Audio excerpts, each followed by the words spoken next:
দইয়ের ভাড়ার উপরে এগুলা দেওয়া হচ্ছে, এগুলোর উপরে আবার কাঁথা কম্বল দেওয়া হবে।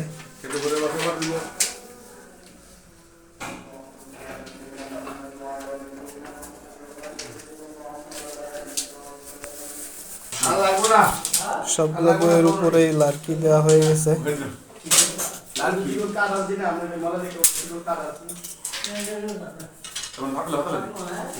দেওয়া হয় মূলত যাতে এই যে কাঁথা কম্বলগুলো দেওয়া হবে এগুলা যাতে না ভরে দুধের মধ্যে,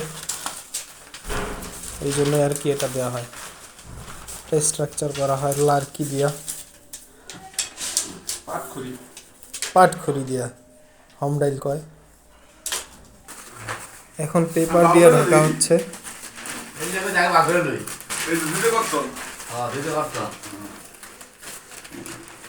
দইগুলো পেপার দিয়ে ঢাকা হবে।